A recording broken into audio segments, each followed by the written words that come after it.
poder, la importancia de la palabra, la necesidad de la palabra, la divinidad de la palabra, todo eso que hemos venido escuchando en el mes de octubre. Se nos acabó octubre y es necesario pues que nosotros quedemos con algo de todo esto que hemos escuchado, por lo menos que practiquemos la palabra.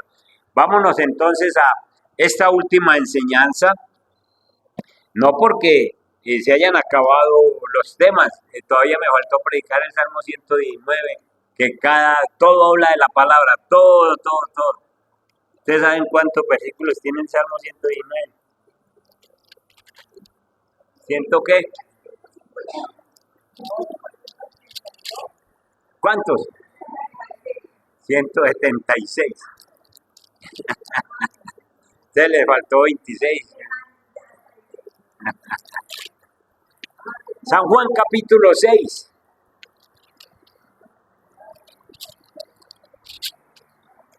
San Juan capítulo 6.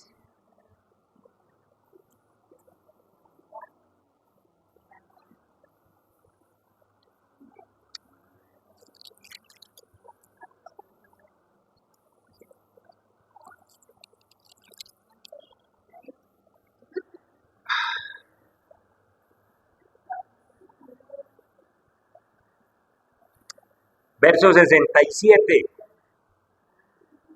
y 68.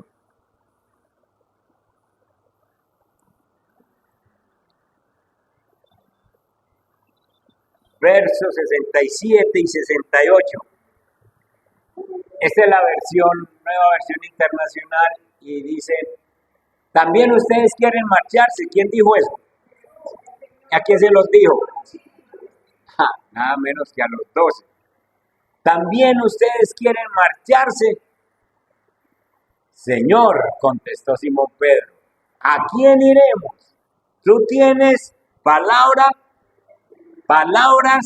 de vida eterna. ¿Tiene otra versión ahí? ¿Tienen otra versión? La misma.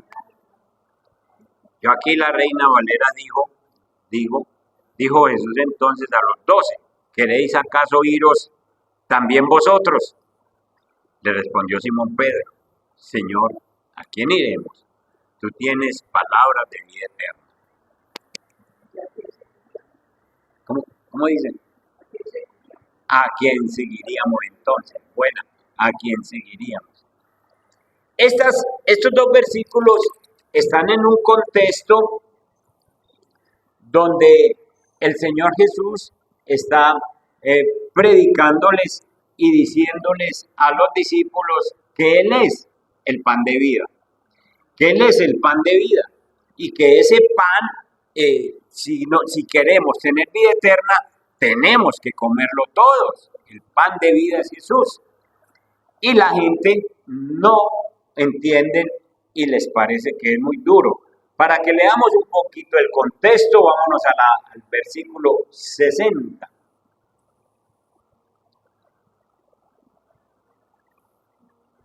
Bueno, no, vámonos un poquito más atrás, que es necesario.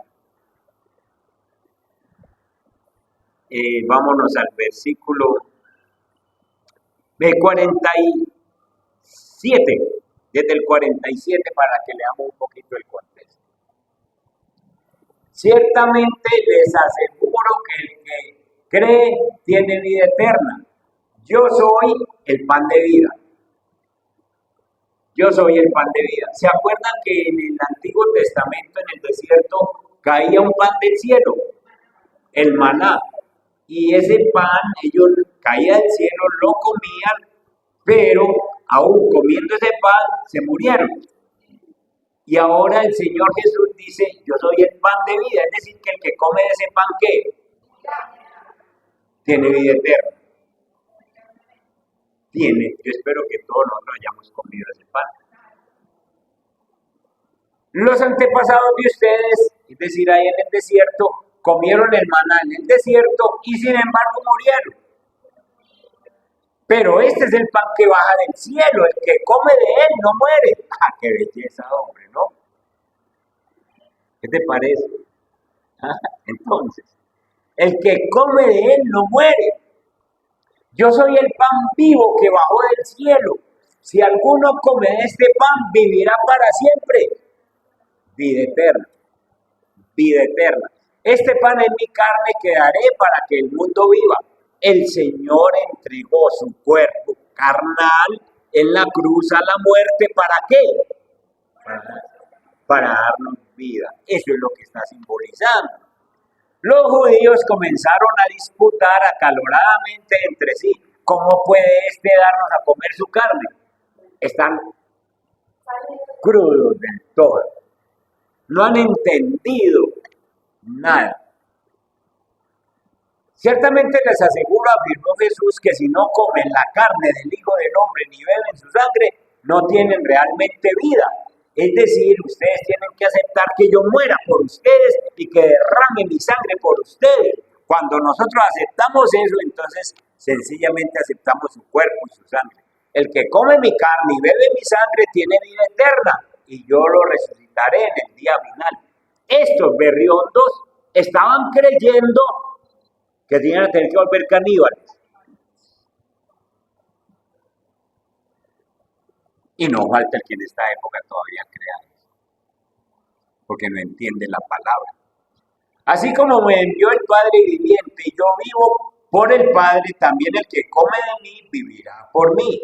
Este es el pan que bajó del cielo, lo ha dicho 3 veces. Este es el pan que bajó del cielo. Los antepasados de ustedes comieron maná y murieron, pero el que come de este pan vivirá para siempre. Todo esto lo dijo Jesús mientras enseñaba en la sinagoga de Capernaum. Al escucharlo, muchos de sus discípulos exclamaron: esta enseñanza es muy difícil, ¿quién puede aceptarla? Es decir, esto no es para mí. Yo no me comprometo a vivir como cristiano. Vivir como cristiano es vivir la vida de Jesús, es imitar a Jesús. A mí me gusta mucho el mundo, me gusta mucho, y sobre todo en este diciembre que viene, ¿cómo voy a perder todas estas fiestas? Entonces esto no es para mí, entonces es muy difícil aceptarla. Jesús, muy consciente de que sus discípulos murmuraban por lo que había dicho, les respondió: esto les causa tropiezo, lo que les estoy diciendo de que tienen que vivir como yo les mando, les causa tropiezo. ¿Qué tal si vieran al Hijo del Hombre subir a donde antes estaba? El Espíritu da vida, la carne no vale para nada. Las palabras que les he hablado son espíritu y son vida.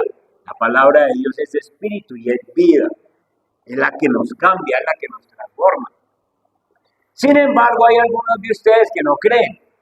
Es que Jesús conocía en el principio quiénes eran los que no creían y quién era el que iba a traicionarlo, Judas. Así que añadió: por esto les dije que nadie puede venir a mí a menos que se lo haya concedido el Padre. Desde entonces muchos de sus discípulos le volvieron la espalda y ya no andaban con él. Así que Jesús le preguntó a los 12: ¿también ustedes quieren marcharse? Ahí está el título de nuestra enseñanza. ¿También ustedes quieren marcharse? Ay, se levanta Pedro, que tiene esos visos del Espíritu Santo, cada rato lo coge el Espíritu Santo, y se levanta y dice: ¿a quién iremos? Tú tienes palabras de vida eterna. Lo que tú dices, Señor, es eterno. Tu palabra es eterna. Algunos creen, el título: la urgencia de vivir las Escrituras. La urgencia de vivir las Escrituras. Es urgente que nosotros, ahora que no solo estamos terminando estas enseñanzas, sino que cojamos lo que dice Pedro para que veamos que es urgente vivir las Escrituras, lo que nos dice el Señor.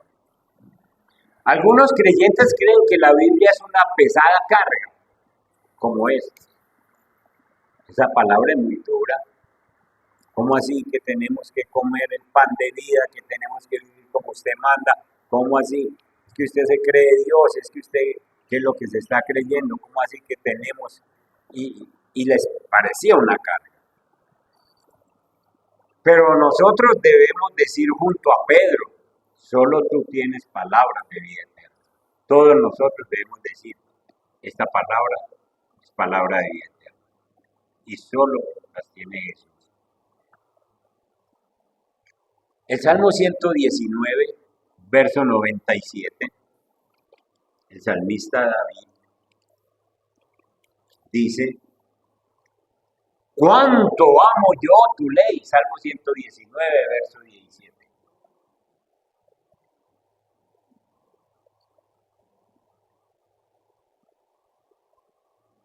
Esta versión dice, trata con bondad a este siervo tuyo, así viviré y obedeceré tu palabra.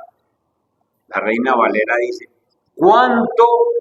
Es el verso 97, dice. 119, verso 97. Tranquila que me equivoqué, fui yo. Verso 97. ¿Cuánto amo yo tu ley? ¿Qué pasa? ¿Cómo la amo? ¿De qué manera? Todo el día medito en ella, dijo el salmista. ¿Cuánto amo yo tu ley? Todo el día medito en ella.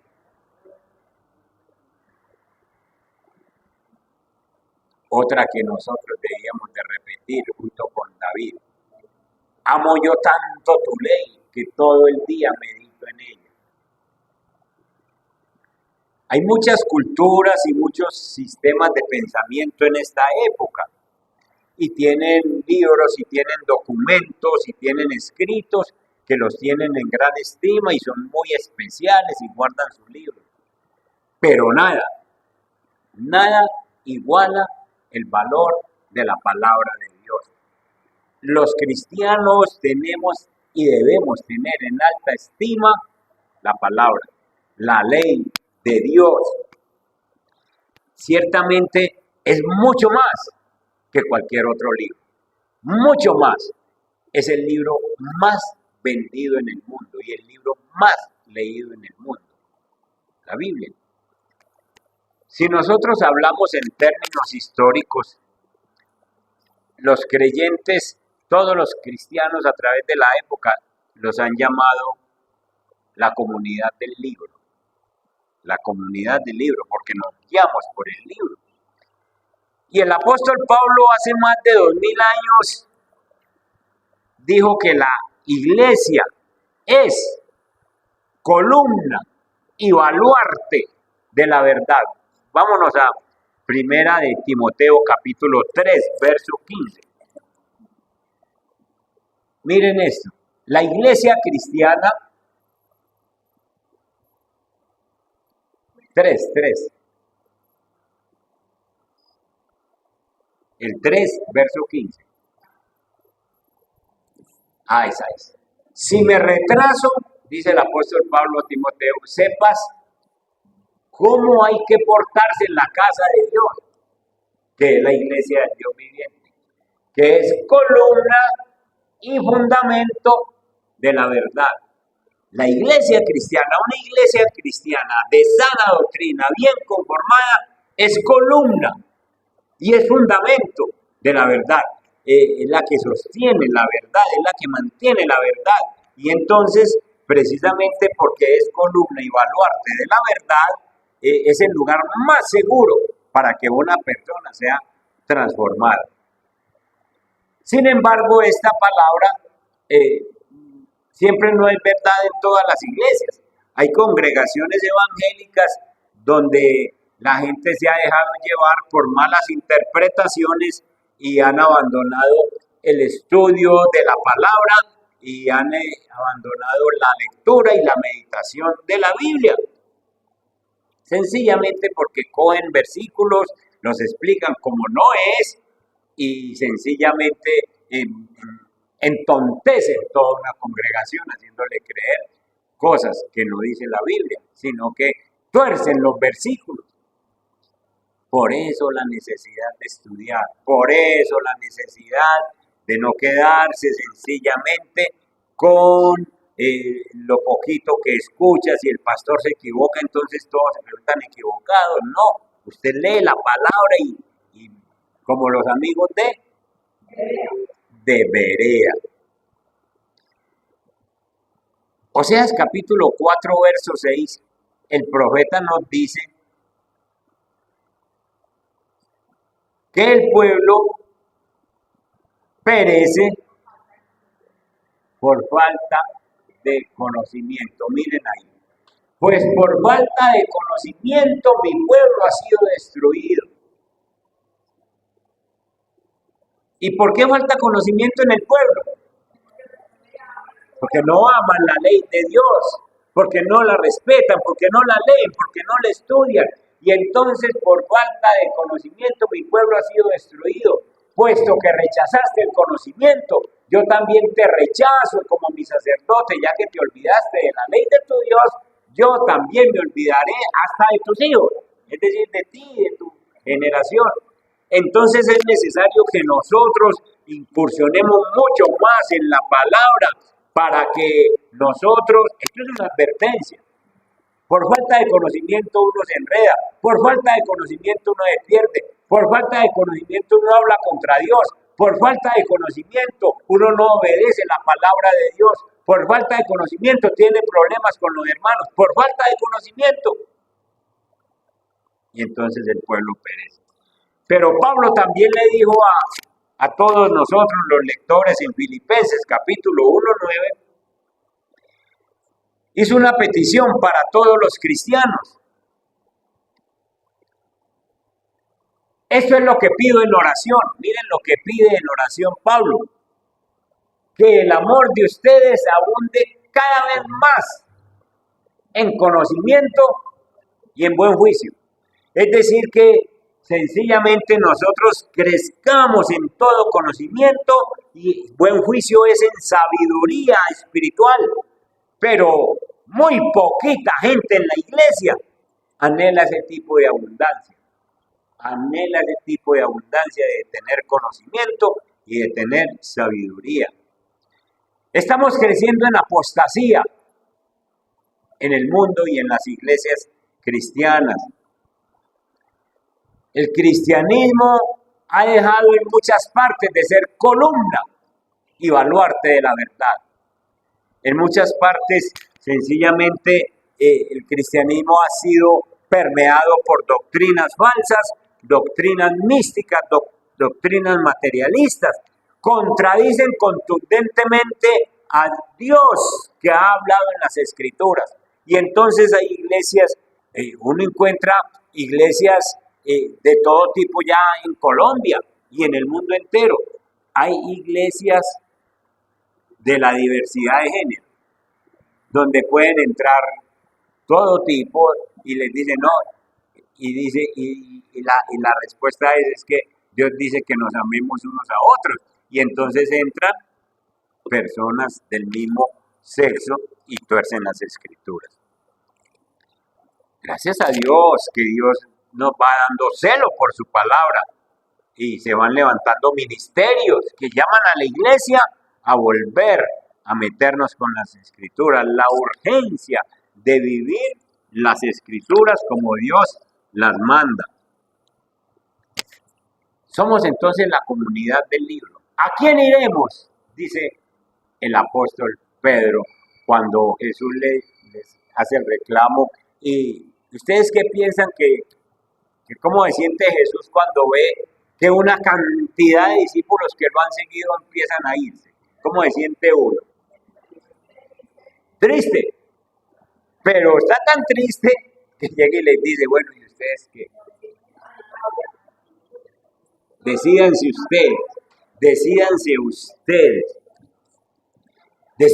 qué va a pasar con ustedes. También se van a ir, les choca mucho lo que yo estoy diciendo, esta declaración que yo digo de que ustedes deben de seguirme a mí, deben de tenerme en su corazón, deben de seguir todo lo que yo les digo. ¿Les duele mucho eso? Jesús está haciendo un cuestionamiento. Es como si él hubiera preguntado, ¿a ustedes también les parece que mis palabras es una carga en vez de ser una bendición? Hay gente que le parece que venir al culto es una carga. Hay gente que le parece que hacer una oración es una carga. Hay gente que le parece que hacer un ayuno es una carga. Hay gente que le parece que hacer una vigilia es una carga. Y les parecen las cosas de la iglesia una carga. Hay gente que les parece que perdonar es una carga. Que tener que amar al hermano que Dios me puso en la misma barca, eso es una carga. Más bien no voy. Y Jesús está preguntando eso. ¿A ustedes les parece que las palabras que yo estoy diciendo, que hagan lo que yo les digo y que vivan como yo les digo, es una carga? Decídanse de una vez. Entonces esa pregunta no solo fue para allá, para los discípulos, sino que esa pregunta se repite en cada generación. Y hoy si el Señor nos las está repitiendo, ¿a vos te parece una carga mis mandamientos? Y el Señor nos dice, usted también quiere marcharse, usted también quiere irse, usted también quiere salirse. Hermanos, nuestro estudio, cuando vos estudias la palabra, cuando vos meditas la palabra, cuando vos obedeces la palabra, está demostrando la respuesta de que vos no te querés ir. Cuando uno no coge esta palabra en toda la semana, es porque uno no quiere la carga, uno le parece que es una carga, uno dice no.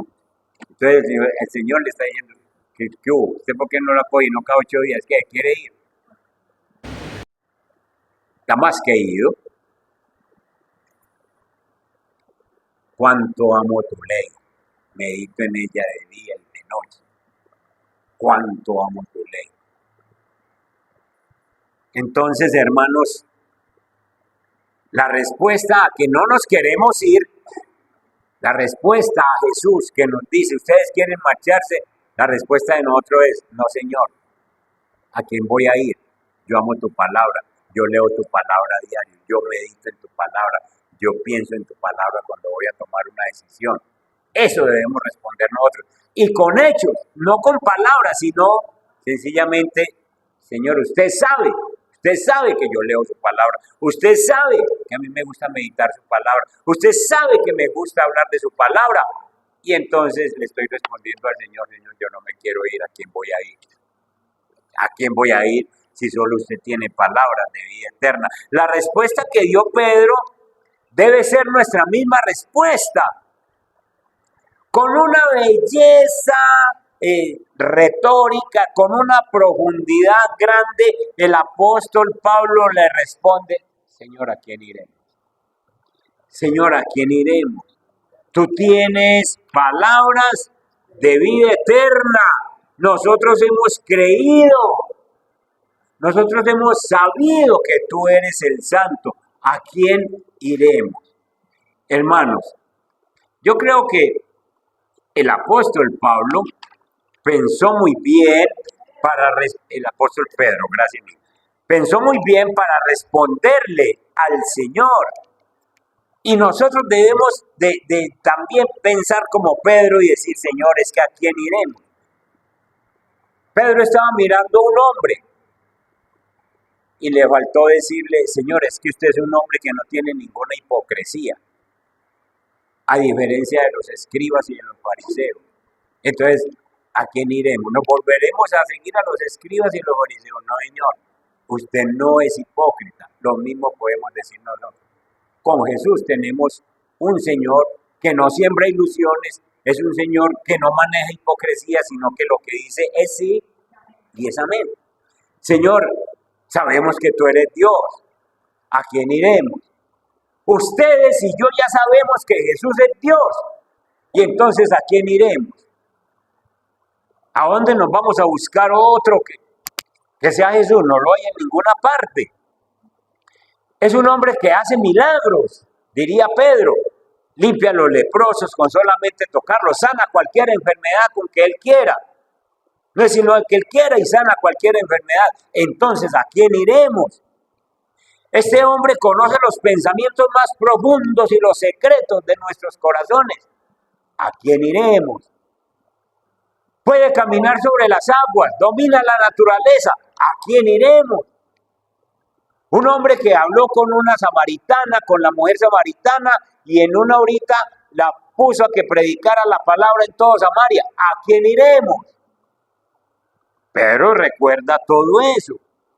Un hombre que sanó a un paralítico que llevaba 38 años yendo al estanque. ¿A quién iremos? Es como si Pedro le dijera, Señor, nadie habla como tú. Nadie actúa como tú. Nadie perdona como tú. ¿A quién iremos? Y entonces, esta respuesta para nosotros debe ser hoy clara. Señor, nosotros no tenemos a dónde ir. Escuchen, hermanos, la vida del cristiano, de un cristiano verdadero, es que no tiene más a dónde ir sino a Jesús. Un cristiano no tiene más a dónde ir sino a Jesús. Todo con Jesús, todo con Jesús, todo con Jesús. ¿A quién iremos? Solo tú tienes esas palabras de vida eterna. Esta respuesta entonces es esencial para cada uno de nosotros. Es esencial, es principal. Pedro pregunta, ¿a quién iremos? Nosotros no debemos cuestionarnos lo mismo hoy, porque nosotros no tenemos a quién ir. Vámonos otra vez a la religión donde nacimos. ¿A qué? ¿A qué? ¿Qué va a hacer allá? Allá no encuentra palabras de vida eterna. Eso sí que es un retroceso bien grande. Vámonos a los falsos profetas, a los que prometen, con la palabra de Dios prometen cosas, sencillamente siembre aquí y reciba su milagro, haga esta siembra y yo voy a hacer una oración y usted recibe su milagro. ¿A quién iremos? Nosotros no podemos irnos para donde son mentirosos a que nos engañen. Sencillamente, hermanos, nosotros no tenemos sino a nuestro Dios Todopoderoso, conocerlo a través de las Escrituras, y ese conocimiento que tenía Pedro, esgrimirlo hoy delante de todo lo que se nos venga encima y decir, Señor, con ustedes más que suficiente, yo no necesito más nadie, yo no necesito ir a ninguna otra parte. Nuestro estudio, vuelvo y digo, nuestro estudio y nuestra meditación y nuestra obediencia de la palabra demuestran cuán importante es la palabra para nosotros. El estudio, la obediencia y la meditación demuestran qué tan importante es la palabra para nosotros. Si no te interesa estudiar, la palabra no es importante. Si no te interesa ir más allá de 2 o 3 versículos que te sabes, la palabra no es importante. Entonces te cogen por allá afuera, te dicen, allí hay un señor que cura con solo tocar, con solo hablar. Claro, el diablo hace milagros y cosas con personas, a ver cómo embauca, se dice embaucar, ¿cierto? Embaucar a las personas, a los cristianos, a ver cómo los jalona. Y entonces ya no necesito leer Biblia porque voy allí, voy allá. La obediencia, la meditación y el estudio de la palabra demuestran cuánto quiere la palabra. Demuestran cuánto ama usted la palabra. Demuestran cuán importante es la palabra de Dios. Palabra de vida eterna. Pero no fue solamente Pedro el que vio la vida eterna en las palabras de Dios, el que valoró las palabras de Dios. Vayan al Salmo 1, lo que dijo David.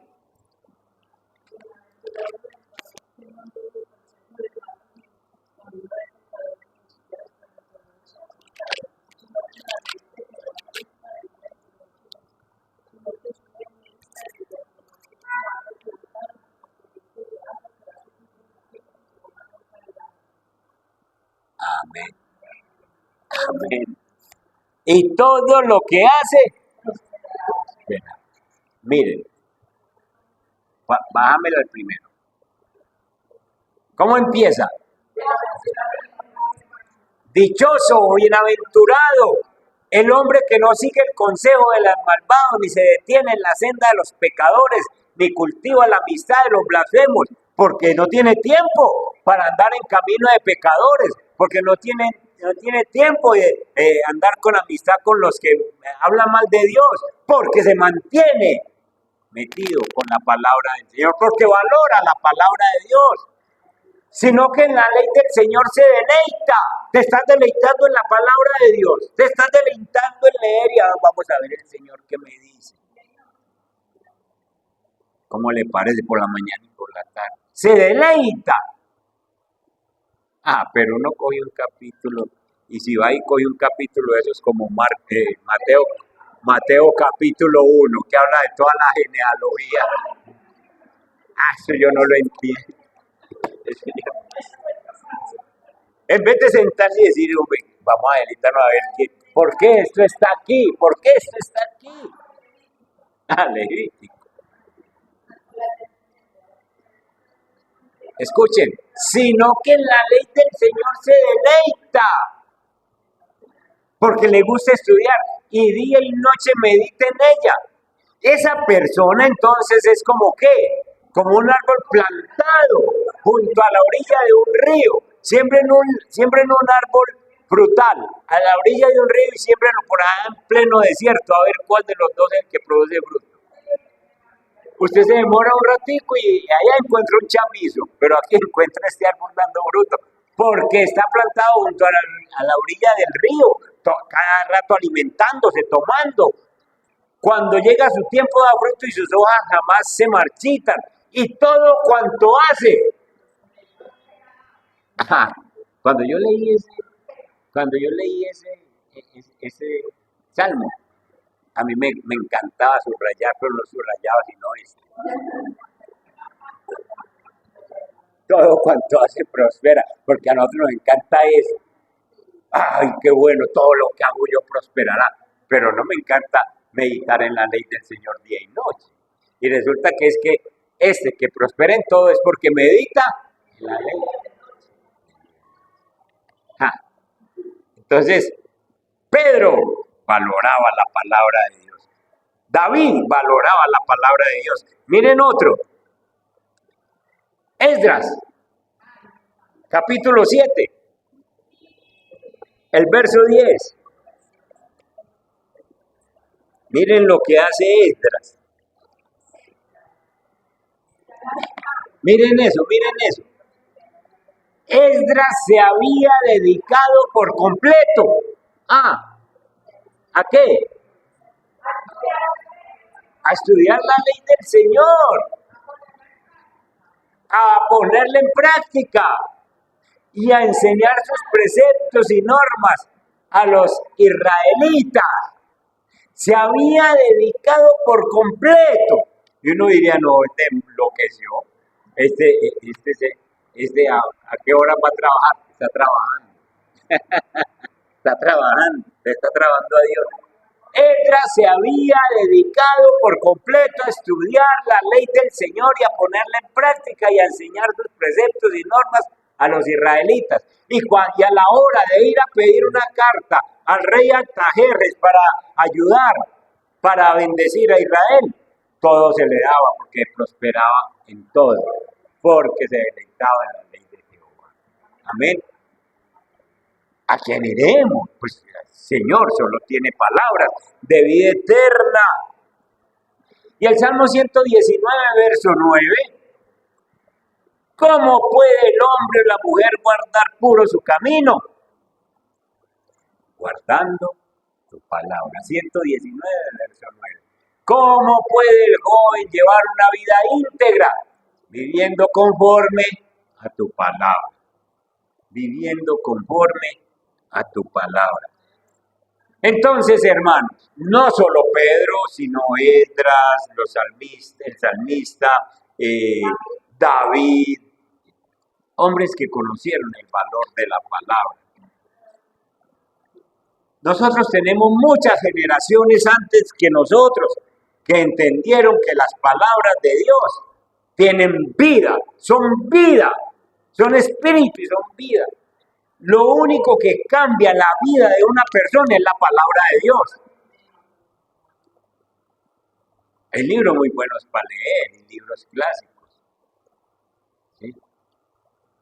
La Ilíada, esos libros de Homero, son libros muy buenos, pero eso no le cambian la vida. Menos ponerse a leer revistas. Eso no le cambia la vida. Porque la única palabra viva, la de vida eterna, las palabras que yo les digo son vida y son espíritu. Vida y espíritu. ¿A quién iremos? ¿A quién iremos? Dijo Pedro.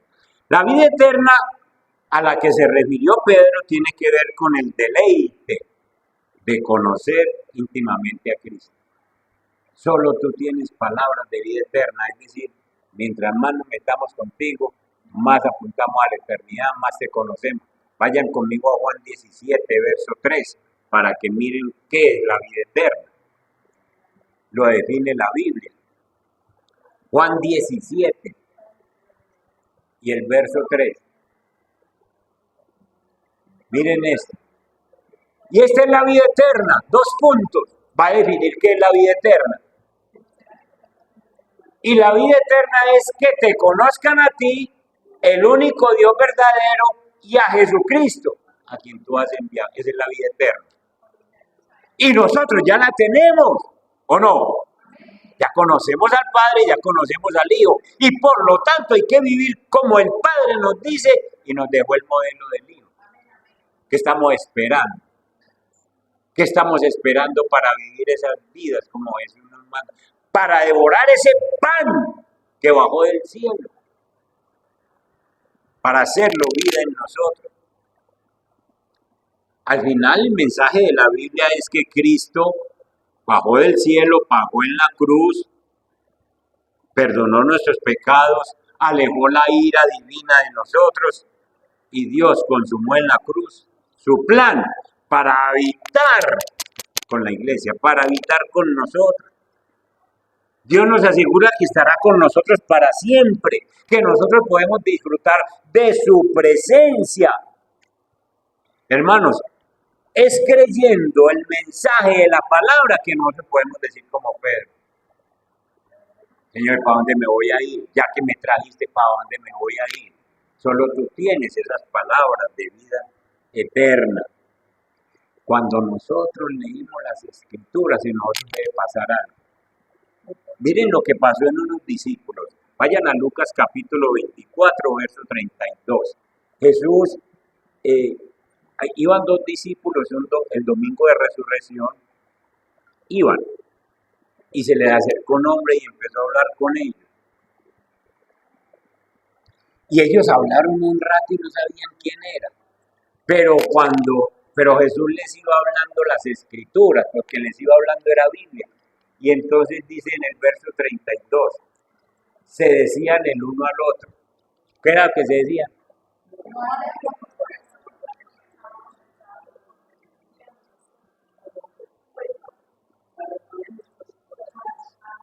¿Cuándo qué?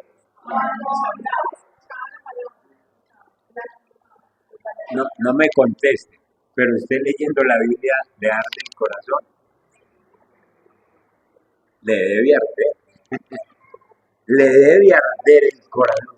Señor, lo que me estás diciendo. Señor, lo que me estás enseñando. Arde mi corazón, Señor, viendo los milagros que puedes hacer. Eso que hiciste con ese leproso, Señor, perfectamente lo puedes hacer conmigo, Señor, sanándome si estoy enfermo. Señor, arde mi corazón cuando el Señor me dice, estás en pecado. Y yo leo la Biblia y yo digo, Señor, arde mi corazón. Señor, no vuelvo a hacer eso. Pero si no arde su corazón, usted tiene un problema. O no tiene corazón. Si no, miren, se decían el uno al otro. Léete esa versión, Eva, por favor.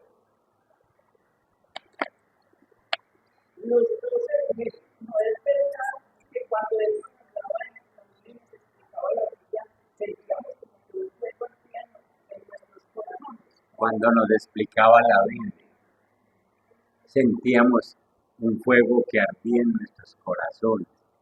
Cuando uno ama la palabra y la lee, hay un fuego que arde, porque ese fuego es lo que me hace a mí cambiar si estoy mal, o levantarme en alabanza si estoy bien. Señor, ¿cómo es que has hecho esto conmigo, Señor? ¿Cómo es que me has dado la salvación? Y arde mi corazón. Salvos por gracia, dice Efesios 2:8, no por obras para que nadie se gloríe. Arde mi corazón, soy salvo. Arde mi corazón, ¿cierto? Y debe arder cuando veo una cosa buena y cuando veo una cosa que me duele. Pues debe arder por A o por B, pero debe arder. Amén. Listo. Y el apóstol Pablo, terminemos, y volvamos a la cita de Juan capítulo 6, vamos en el verso 68 y 69. Leamos el 69. Señor contestó, dijo, ¿a quién iremos? Tú tienes palabras de vida eterna. Y el verso 69. Pedro no se queda ahí, sino que dice, y nosotros, este grupito, hemos creído y sabemos que tú eres el Santo de Dios. Y nosotros sabemos que tú eres el Santo. Entonces, no solo sabemos que tienes palabras de vida eterna y no tenemos a quién ir más, sino que sabemos que tú eres el Santo de Dios, eres el Hijo de Dios. Y entonces, con esto de que tú eres el Santo, le está diciendo, tú eres el Mesías prometido, tú eres el Salvador que esperamos, tú eres el precioso regalo para la humanidad pecadora, tú eres el Santo de Dios. Hermanos, las personas que desprecian la palabra de Jesús están despreciando la bondad salvífica del Padre. Están despreciando la oportunidad de salvación que el Padre nos dio. Despreciar esta palabra. Por eso hay que valorarla, hay que tenerla como un tesoro.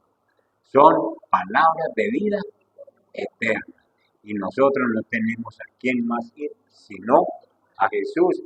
Porque solo tú tienes palabras de vida eterna.